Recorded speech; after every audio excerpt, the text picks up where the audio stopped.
Salut, comment t'améliorer à l'aquarelle? Je te donne mes astuces avec cette démo d'un champignon doux et d'un champignon plus vif. Et en deuxième partie, si t'es motivé, t'auras une carte d'exercice un peu technique en lien avec le sujet pour t'améliorer. Sans transition, la première astuce qui va te faire passer de débutant à initié, tu vas relier les formes.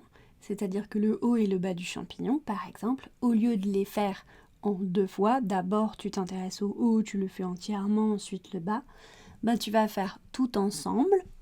Ça va te donner un sentiment d'harmonie, le champignon va être unifié et en fond, même si les deux parties sont détachées, on aura une impression d'ensemble. Deuxième astuce, si tu veux passer de débutant à confirmé, essaye de mettre tout de suite dans tes premières couches de la variation. Ça te permettra, au lieu de superposer un nombre de couches importantes pour avoir une espèce de variation chromatique, hein, des additions de couleurs transparentes, ce qui est déjà très très bien, si chaque couche que tu appliques l'une par rapport à l'autre, tu la fais varier et tu mets dedans tout de suite des petites nuances, eh ben tu vas avoir beaucoup plus de richesse en moins de couches. Et ces nuances, elles peuvent être subtiles ou moins subtiles. Tu vois que mon gris, il est tout fin, tout doux, et je vais y ajouter un peu moins de subtilité avec quelque chose d'un tout petit peu plus coloré, en profitant de ma surface qui est encore humide et en y mettant un peu de nuance. Alors, je guide ma nuance avec le bout de mon pinceau, je vais lui montrer où aller, et tu verras que ça va pas s'étendre très loin. Si ça s'étend très loin, c'est que tu as utilisé beaucoup d'eau, peut-être un tout petit peu trop par rapport à ce que tu voulais. Si ça s'étend pas du tout, c'est qu'il n'y a pas beaucoup d'eau et que du coup, on n'est pas emporté. Donc le pigment ne va pas dans le sens que tu lui dis. Vu qu'il reste sur place, il vient pas avec son propre eau de voyage. Il n'a pas ses bagages pour voyager dans ta flaque. Le troisième truc qu'il faut bien comprendre, c'est que tu peux, tant que c'est humide, continuer à travailler. Alors c'est un peu contre-intuitif avec ce que je te dis d'habitude, qui est ne pas trop travailler. Oui, c'est vrai, mais si tu veux enlever un peu de peinture, remettre un peu de peinture, c'est possible tant que tu as le bon niveau d'humidité. Ici, je vais ajouter un petit peu de gris. Pour ce faire, je vais essayer d'être au niveau d'humidité correspondant à ce qu'il y a déjà sur la feuille. Toujours en mettre un petit peu moins que ce qu'il y a déjà, parce que si t'en mets plus, ça va faire des auréoles, et si t'en mets pas assez, eh ben ça voyage pas, et donc ça reste un peu sur place bêtement. Donc, si je veux que ça s'étende, plus d'eau, si je veux que ça s'étende pas, moins d'eau. Si je suis pas au bon niveau d'humidité, je le sais tout de suite parce que ça fout le bordel, ça met des traces. Mais ça n'arrive pas immédiatement. Ton astuce principale de tout ça, c'est la brillance. Si le papier brille encore, tu peux ajouter des choses. Mais toujours en mettant moins d'eau que ce qu'il y a déjà sur le papier à la grosse. Si moi je mets quelque chose de liquide, c'est que le papier est encore vraiment bien brillant. Tu vois, j'ai pas besoin de mettre tout de suite du crémeux pour que ça s'étende pas. Je mets juste pas une flaque de liquide, juste un peu de liquide du bout du pinceau assez délicatement et ça suffit pour que ça se fonde tranquillement. C'est pas grave si ça fait des petites choses où ça fuse pas totalement, t'as pas un trait sur le champignon, c'est pas grave parce que il faut laisser sa chance un petit peu à la flaque et la laisser s'étendre tranquillement. C'est pareil dans cette configuration avec un papier encore bien brillant, je peux retirer du blanc et je peux retravailler, mais je suis douce avec le papier et je fais vraiment du bout du pinceau. Et attention, je ne vais pas ajouter de l'eau à ce moment-là, vraiment j'en retire, hein, c'est tout. Donc à chaque fois avec le pinceau, pif, un petit coup sur le chiffon. Quand je fais un coup sur le chiffon là, c'est que j'ai pris de l'eau, j'ai repoussé le pigment et je viens mettre le pigment sur le chiffon et je viens assécher un petit peu mon pinceau encore plus pour que vraiment tout ce qu'il fasse c'est absorber et pas remettre de l'eau. Les couleurs de ce champignon sont très subtiles, le deuxième sera beaucoup moins subtil en termes de couleurs comme ça. Tu feras celui que tu préfères à ton goût, c'est même utile que tu puisses faire les deux puisque tu vas comme ça avoir un exercice à faire en te disant ok, c'est pas seulement mon goût que je travaille, c'est ma subtilité. Est-ce que j'arrive à faire un champignon subtil et un champignon qui l'est un peu moins? Il n'est pas totalement sec, hein. Il est un peu sec mais pas totalement sec. On est au stade bientôt mat frais ici, ça veut dire que tu le regardes et il a perdu son brillant le papier, mais tu sais que tu peux encore travailler et même faire des bêtises si tu rajoutes trop d'eau par-dessus, ça va faire beaucoup d'auréoles à ce stade. C'est le stade idéal pour retirer les blancs et c'est le stade idéal aussi, et ça je l'ai jamais dit avant pour moi, pour faire un petit fond qui soit légèrement incorporé au sujet. Je vais avoir un papier qui est à point pour pouvoir faire le tour et que ce tour ne fasse pas effet découpé. Je te montre ça juste après dans la planche d'exercice, l'effet papier découpé, ce que j'entends exactement par là. Mais bref, je vais accélérer un petit peu cette partie parce que l'herbe m'intéressait moins, je veux me focus, me concentrer sur les champignons. Mais ici, ce qu'il faut que tu retiennes sur cette astuce, c'est que tu peux attendre un tout petit peu, que ce soit pas tout à fait sec, mais presque sec, pour pouvoir faire le fond, et qui est comme ça, au moins par endroit, quelques fondus avec le fond, ce qui permet de ne pas faire cet effet papier découpé qu'on va regarder de plus près tout à l'heure. Tu notes que j'utilise à chaque fois des couleurs rabattues pour le champignon subtil particulièrement, le premier, celui-là. C'est-à-dire que j'utilise jamais la couleur pure, je vais le mélanger à sa complémentaire ou à défaut à quelque chose qui ressemble à la complémentaire, c'est-à-dire le mélange des deux autres opposés. Par exemple, le jaune, la couleur complémentaire c'est le violet parce que c'est le mélange des deux autres primaires, le rose et le bleu. Ben là je vais couper avec un peu de quelque chose un peu plus rouge, un peu plus bleu, des nuances comme ça. Et de proche en proche, je vais avoir une couleur un peu rabattue. Je me fiche de savoir si je suis exactement exact. Ce que je veux, c'est juste casser la couleur. À la fin, je mets un petit vert printemps très très sorti du tube, un peu crémeux, ce qui va faire qu'il va bien rester en place et qui va nous faire de jolis rappels au milieu de cette herbe. Ça va animer un petit peu, rendre un peu plus joyeux la composition. Tu noteras que le deuxième champi, il a l'air plus facile, mais j'en ai déjà fait un. Et ça c'est important, si tu fais 2 fois le même motif, et plutôt s'entraîner à faire des petits motifs, c'est bien plusieurs fois qu'un gros motif sur lequel tu rages, ça c'est presque un tips, ah ben il est plus rapide, mais j'en ai déjà fait un, donc je l'ai déjà dans la main. Et je suis obligée d'aller plus vite parce que comme je voulais être plus franche sur les couleurs, ça implique aussi que j'aille plus vite vu qu'il y a moins d'eau, ça veut dire que j'ai moins de temps pour travailler parce que le cycle de l'eau va être plus court. J'ai mis moins d'eau sur le papier, le buvard a quelque chose en moins à absorber et du coup mon voyage des pigments dans les flaques vont durer moins longtemps. J'ai acheté un ticket un petit peu court et du coup, on n'est pas sur les mêmes zones de la RATP et de l'aquarelle. Waouh! Je me fais rire toute seule très très bien. C'est bien, on aime quand les vidéos sont comme ça. Donc, ce que je te disais, c'est que je mets beaucoup moins d'eau et donc du coup, on a des choses beaucoup plus marquées qui ont tendance à faire un peu plus de traces. Quand tu mets plus d'eau de base, tu as plus de voyage, donc tu as plus de possibilités que ça s'étende. Et quand tu mets moins d'eau, faut te dépêcher d'une part, et d'autre part, tu sais que ça va faire des traces, donc faut accepter un petit peu que ça arrive si tu travailles sur vraiment sec avec des couleurs beaucoup plus pâteuses. Par contre, je peux quand même faire des retraits blancs, il n'y a pas de souci. Si tu peux pas en faire, c'est que vraiment c'est un signe, t'as pas mis assez d'eau. Il faut recommencer ton champignon, en faire d'autres et essayer jusqu'à ce que tu arrives à maîtriser un petit peu ce niveau d'eau. Il y a un tips, une astuce que je voulais donner qui est un petit peu sujette à controverse, on va dire, ne pas utiliser de noir.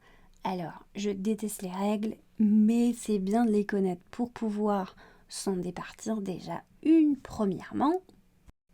Et deuxièmement, écoute, c'est vrai que moi, ça m'a quand même aidé dans le sens où si tu essayes de fabriquer tes noirs, bah, tu vas gagner vraiment en niveau et en maturité sur la couleur, premièrement. Et deuxièmement, les ombres ne sont pas noires dans la nature. T'as la couleur locale de l'objet, il est rouge, son ombre est rouge foncé. Si la couleur locale est orange, t'as compris, orange foncé, vert, c'est vert foncé. Alors comment est-ce qu'on peut faire un petit peu de nuance dans l'herbe pour que ça ait l'air un petit peu véridique et pas trop noir, pas trop bouché, à moins que tu veuilles faire des effets, hein. Encore une fois, on s'en fout des règles dans l'absolu. Mais je pense vraiment que c'est une astuce qui peut te faire passer un niveau si tu essayes de mélanger tes couleurs sans vraiment t'attarder trop sur le fait qu'elles soient hyper réalistes. C'est pas l'objet. L'objet, c'est d'utiliser justement des variations de valeurs et des variations de couleurs pour représenter le monde un peu aquarellé, léger, tu vois. Et justement, à propos de ça, rajouter du bleu, c'est quand même la base, ou un violet, tu vois, quelque chose comme ça.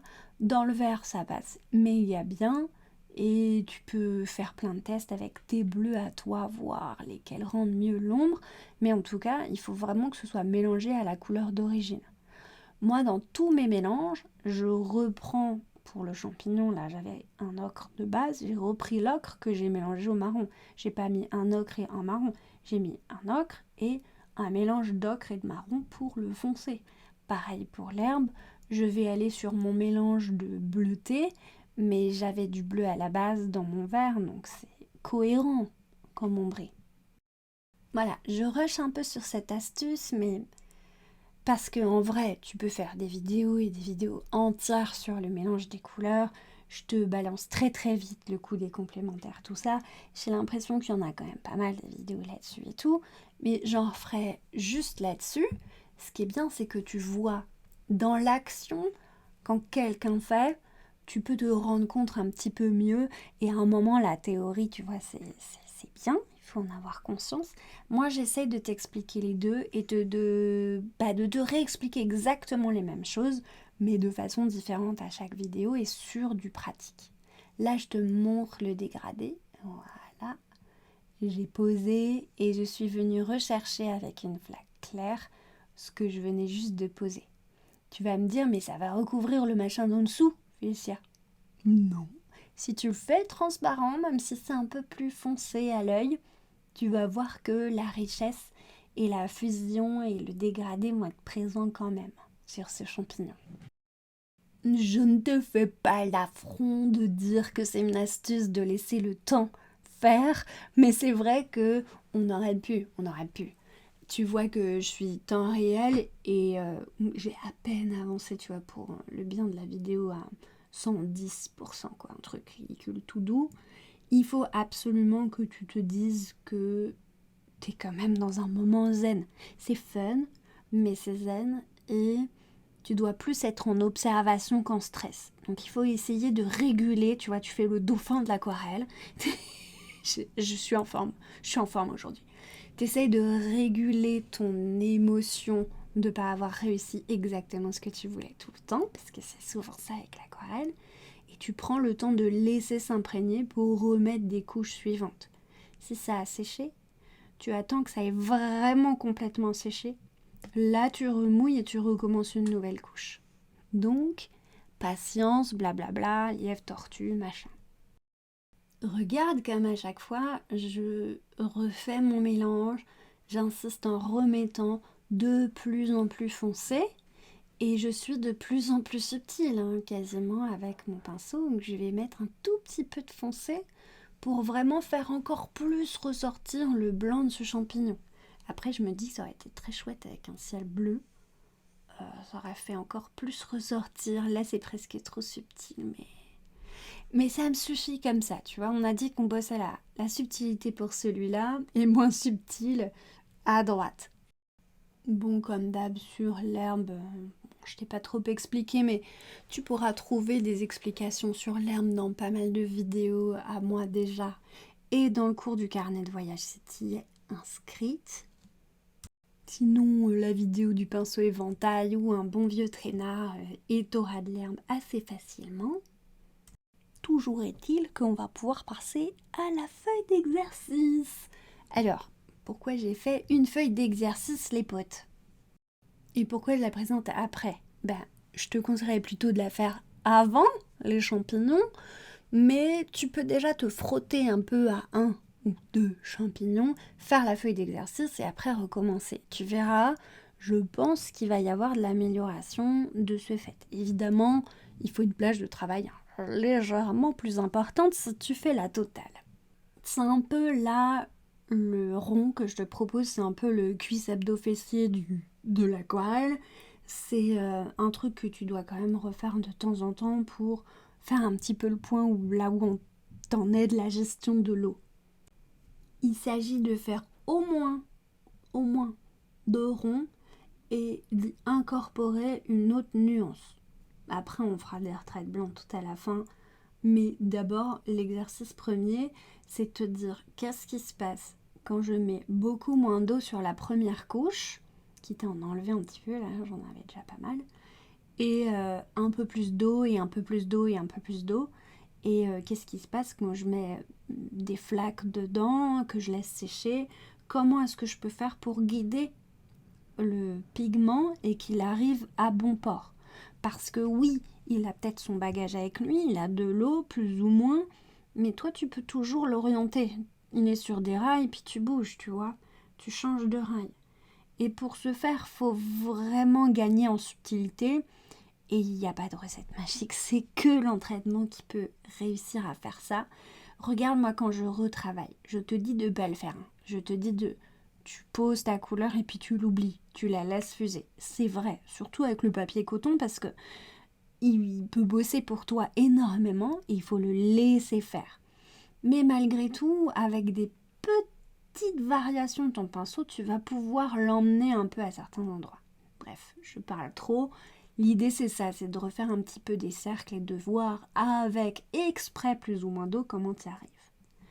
Et puis évidemment, comment est-ce que tu peux et à quel moment tu peux placer quelque chose d'un peu crémeux au bord, par exemple, un peu plus foncé, pour créer des nuances. Ça te fait, pareil que le champignon tout à l'heure, ça te fait un super entraînement pour comprendre à quel moment tu peux placer et ça fuse, et à quel moment c'est un peu tard ou un peu trop tôt. C'est jamais trop tôt à mon sens, c'est toujours trop tard, mais voilà. Pendant que ça imbibe un peu pour pouvoir, parce que je sais qu'il faut du temps, mettre un peu de crémeux, je m'entraîne au dégradé. Et t'as vu, c'est pas mal si tu essayes de faire ça aussi. Tu poses la couleur avec le bout de ton pinceau et tu l'écrases pour pouvoir étirer vers le blanc, vers l'eau. C'est le moment de mettre un peu de crémeux en bord de page. Tu vois que plus je reviens à l'intérieur, moins c'est dégradé. Et plus je mets de crémeux, plus ça reste bien en place. Surtout en mode mat frais, mi-mat, mat frais. L'état du papier, je veux dire, regarde la vidéo sur le cycle de l'eau, tu vas tout apprendre sur le cycle de l'eau. Mais ici, on a quelque chose, je sais, moi, que ça va rester en place et fuser joliment à ce stade. C'est ça qui fait ces petits entraînements que tu vas bien savoir et comprendre comment ça marche. Maintenant, l'exercice des auréoles provoquées. Comment est-ce que je peux ou pas continuer à travailler dans l'eau avec plus ou moins humide? Simple. On simplifie un petit peu, on commence par des auréoles provoquées. J'ai commencé par une flaque bien pleine de pigments. Je l'ai légèrement dégradée sur le côté. J'attends que ça se détende un peu.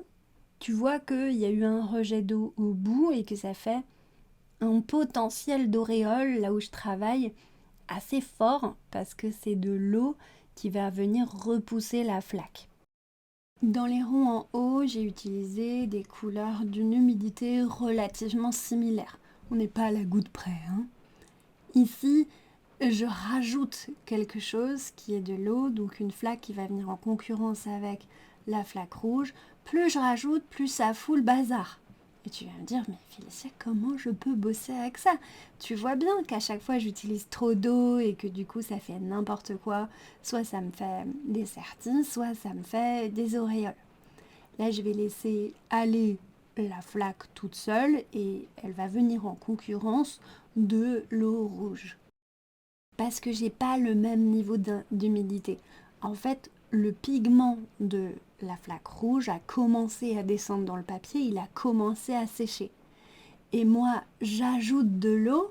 Si je la guide pas, si je guide pas comme je l'ai fait là en bas, en écrasant le pinceau vers l'extérieur, si je guide pas le pigment, que je le fais pas voyager où je veux, bah en fait l'eau va faire son boulot et va faire un peu n'importe quoi. Notamment, elle va repousser le pigment, puisqu'elle a de la force, c'est une lentille d'eau, elle va repousser le pigment de la flaque rouge qui est en train de sécher. Et ces pigments qui étaient en train de s'installer, ils bougent un petit peu, mais pas trop, ils sont déjà presque secs, ils sont déjà descendus dans le papier. Donc ils bougent un petit peu, mais ils savent pas trop bien où aller, ils finissent par s'arrêter parce que ça sèche, et ça te fait cette espèce de pattern un peu étrange. Regarde, on recommence et je vais te montrer comment on bosse quand même avec une auréole. J'ai remis de l'eau, ça refait une auréole parce qu'on est sur un timing où la flaque a commencé à sécher, elle n'est pas encore sèche, donc ça peut encore bouger quand je mets quelque chose par-dessus, mais ça bouge pas outre mesure. Si là tu essayes de corriger, ça va faire n'importe quoi, c'est ce que j'appelle foutre le bordel. Tu essayes de corriger, ça va laisser des traces parce que ça a commencé à sécher, donc ça s'imprègne. Donc comment on fait? En fait, en réalité, si t'as peur, t'en restes là. Et pour passer du stade débutant où je laisse, parce que c'est pire quand je bosse, au stade intermédiaire, en fait, je vais travailler avec l'humidité du papier et je vais essayer de trouver ces moments où, quand je pose quelque chose de plus crémeux, de moins en flaque, comme là l'ombre, ça va marcher. Ça va s'étendre doucement, en fusant, sans mettre le bazar, puisque c'est le bon niveau d'humidité dans le papier. Et comment j'ai fait pour qu'il y ait ce mélange tout doux? Comment j'ai fait pour trouver mon humidité? J'ai un pinceau bien imbibé. Ça marche pas, hein, les pinceaux secs. C'est pas comme ça que tu prends une peinture plus crémeuse. Je l'ai bien imbibé, j'ai bien rempli de couleurs, vraiment beaucoup, et je l'ai dégorgé. Du coup, il n'y a pas de petite goutte qui va venir tomber dans ma flaque rouge quand je dépose mon foncé. Il y a vraiment que de la couleur et un peu le ticket de voyage, un peu d'eau. Si ça n'en a pas, ça va pas fuser non plus. Donc tu lui donnes un petit ticket pour pas aller trop loin. Tu peux même, si tu reprends un tout petit peu d'eau, aller faire un dégradé court. J'ai écrasé mon pinceau comme les dégradés longs, mais je suis passée le long du bord pour pouvoir le flouter. T'as vu comme je joue avec cette humidité? Eh bien ça, ce sont des exercices qui vont te permettre au fur et à mesure, tu les réussiras de plus en plus. Il faut alterner un champignon plaisir et un exercice, par exemple, un tuto sympa avec un ciel rigolo et un exercice. Plus t'en fais et mieux t'y arrives évidemment. Mais bon, alterner les trucs chiants et les trucs sympas, ça peut être au moins une façon de progresser tranquillement et d'accepter que ça prend un peu de travail, quoi. Tu vas avoir la possibilité à ce moment-là de faire des retraits blancs. J'ai fait beaucoup de vidéos, regarde les vidéos avec le blanc, et je voulais juste te montrer le niveau débutant, c'est savoir faire un retrait blanc, c'est-à-dire remettre de l'eau un peu, pas trop, c'est pour ça que j'utilise une brosse synthétique, juste au moment opportun. En général, tu t'en rends compte, hein, ça marche pas. Un petit peu pour que ça fasse un retrait blanc un peu flou. Tu vois là, quand je passe juste le pinceau tout doucement, ça s'en va un peu. Je rince, je nettoie mon pinceau pour que le pigment qui est remonté dedans ne vienne pas rebrouiller ce que je recommence. Et je peux le laisser comme ça pour faire un petit reflet à ma grosse cerise là par exemple. Ou je peux revenir et même tapoter carrément de l'eau quand je vois que c'est le bon moment et que ça fait pas de grosses auréoles, pour pouvoir y aller franchement et retirer quelque chose de beaucoup plus franc en termes de blanc. Et tu vois passer de ce niveau débutant à je sais faire 2-3 retraits blancs vite fait dans l'humide ou sur sec, à je sais même varier un peu les niveaux de blanc que je retire. Je comprends que je peux retirer un tout petit peu de pigment ou beaucoup. Ça peut t'aider à justement rattraper et travailler, mais en conscience, dans l'humide, ce que tu es en train de faire sur le moment après. Parce que oui, c'est des skills, une fois que tu les as, ces compétences, tu peux les réutiliser dans l'instant. Mais d'abord, il faut les comprendre, ensuite il faut les assimiler, ensuite il faut réaliser dans un truc un peu plus complexe qu'un petit champi, quand est-ce que tu dois le faire. Et en général, ta main, c'est un petit peu mieux que moi, c'est que toi. C'est pour ça que tu peux pas vraiment tout expliquer quand tu es sur un tuto complexe expert, que tu peux expliquer tout doucement pour les débutants, mais que en gros les trucs de base, dégrader, poser une couleur dans l'humide, etc., en réalité ça varie tellement avec le niveau d'intensité et d'humidité de le papier et ce que tu déposes, que c'est difficile d'expliciter exactement si t'as pas le vocabulaire du cycle de l'eau et que tu t'y réfères pas un petit peu. Et c'est pour ça que comme c'est chiant un peu, je t'ai fait ces exercices un petit peu plus intuitifs. Donc de temps en temps, je vais me permettre de citer un peu le petit précis d'aquarelle. Si tu ne l'as pas, il coûte pas cher. Demande à ta bibliothèque de l'acheter si tu n'as vraiment pas les moyens. Ça peut vraiment les intéresser. Il y en a qui l'ont fait à Grenoble par exemple. Ça te permettra de ne pas dépenser d'argent pour pouvoir l'avoir et juste ta carte de bibliothèque, ça suffit. Du coup, là, j'ai un petit exercice, l'exercice des 2 bulles pour justement, tu fais plein de 2 bulles, comme 2 cerises l'une à côté de l'autre, et puis tu vois si tu arrives à reproduire le même niveau d'humidité, si tu arrives à faire 2 flaques qui se rejoignent parfaitement. Ici, ce que je voulais te montrer en plus, c'est si tu imagines le noyau de cerise qui est à l'intérieur. Dans le premier, c'est très très en humidité, dans le deuxième, ça l'est moins.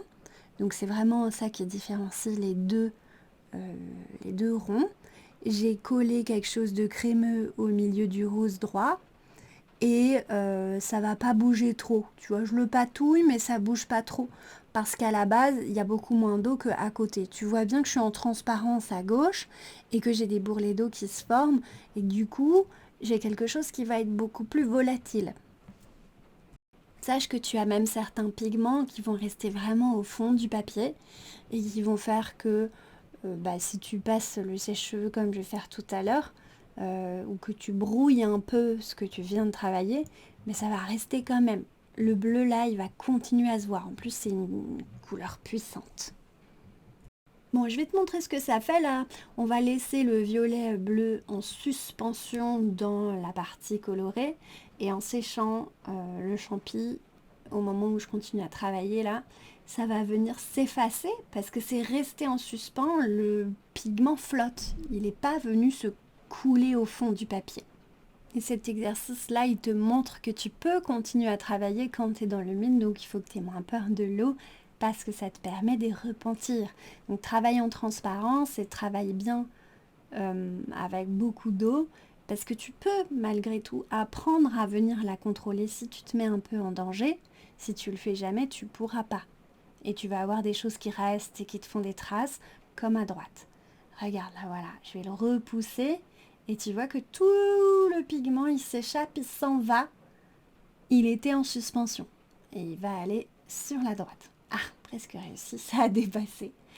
Et en séchant, tu vas continuer de voir la flaque bleue que j'avais mis au milieu parce que c'était de la couleur crémeuse et donc c'était de la couleur beaucoup plus stable et elle a même commencé à sécher et donc à tomber au fond du papier.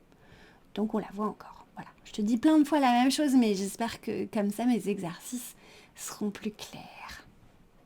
S'il fallait faire la pub du travail dans l'humide et de cet intérêt à travailler avec des choses en fusion, je ferais ça. Je te ferai un champignon que j'ai séché et ensuite je travaillerai le fond. Tu as ces effets que j'appelle moi papier découpé. Ça fait plusieurs fois que j'utilise ce terme dans mes vidéos et je voulais vraiment te l'expliquer clairement là.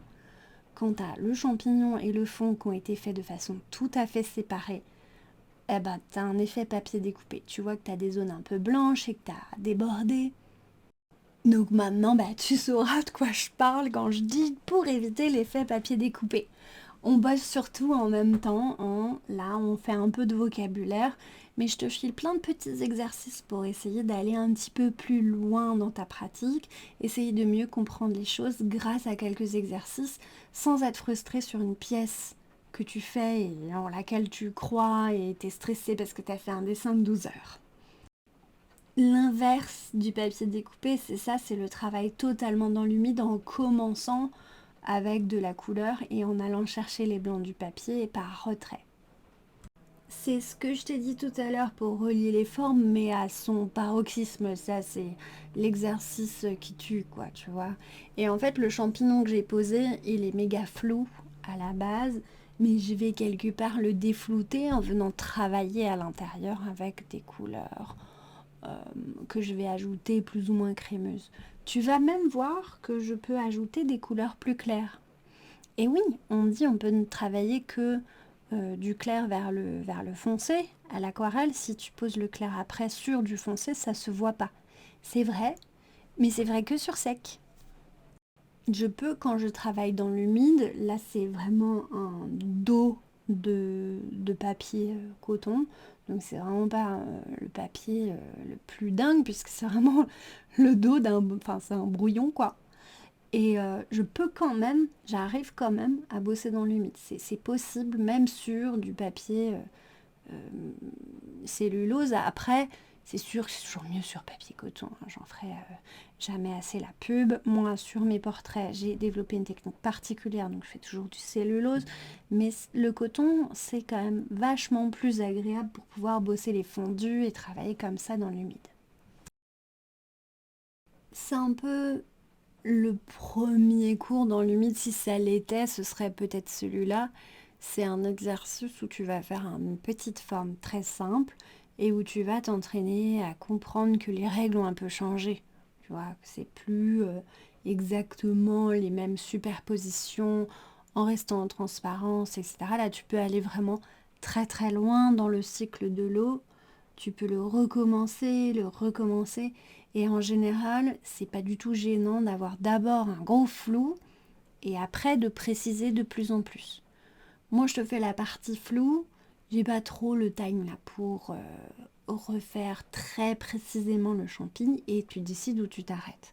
Tu peux t'arrêter à cette partie là, par exemple, très ombrée et où on a un chatoiement de couleurs, ou tu peux continuer et comme je l'ai fait par la suite, aller mettre du crémeux pour, comme je te le disais tout à l'heure, remettre quelque chose de plus clair et de plus coloré dedans parce que bah, c'est encore humide. Donc je te dis, ça continue, ça marche. C'est une histoire de timing dans l'humide.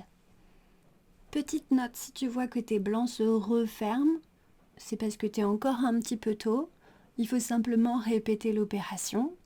Ça va se refermer tout seul tranquillement, tu laisses et puis tu reviens tranquillement remettre un petit peu d'eau mais pas trop avec ta brosse synthétique pour réouvrir les blancs. Moi je vais bosser sur le blanc avec mon pinceau à la vie unique que j'ai utilisé pour presque toute la vidéo. Ça me suffira à ce niveau pour te montrer un petit peu ce que tu peux faire pour que le glow, la luminosité ressorte tranquillement sans que ce soit trop dur, tu vois, ça a un côté un petit peu magique et sympa. Et tu peux, encore une fois, revenir toi, faire des détails de champignons sur sec par la suite pour pouvoir repréciser encore ben, le champignon, redétailler, remettre de la valeur par exemple. Voilà, on a fini cette petite planche d'exercice et ces deux champignons. J'espère que ça t'aura fait progresser tout ça. On n'est pas sur un cours très détaillé pour chaque partie, vraiment sur une proposition d'exercice pour s'améliorer et aller de l'avant. Et comme d'habitude, bah, c'est toi qui choisis ce que tu veux faire. Est-ce que tu veux t'en tenir au petit, à la petite reproduction du tuto, ou est-ce que tu veux aller un petit peu plus loin, essayer d'affronter ta peur de l'eau, ou peut-être c'est pas le moment, psychologiquement, il faut que tu puisses décider si tu as envie de te challenger et d'aller plus loin et de sortir de ta zone de confort, ou si peut-être tu es un peu frustré en ce moment et faire un petit champignon seulement, ça te fera du bien. Il faut que tu t'évalues toi-même et que tu te dises, ces exercices sont à dispo, je les connais, je sais que je peux y revenir quand j'en aurai envie. Faut s'écouter, quoi. Si tu es inscrit à mon cours atelier en ligne du prochain, je crois que c'est le 27, ça approche, tu vas recevoir le petit livret qui accompagne le cours et on va t'initier ensemble à total hors de confort au portrait. Très simple, je vais essayer de te simplifier un maximum tout ça. Et on sera sur des petites fleurs d'automne pour faire une couronne à ce joli portrait tout simple. D'ici là, bisous les abonnés.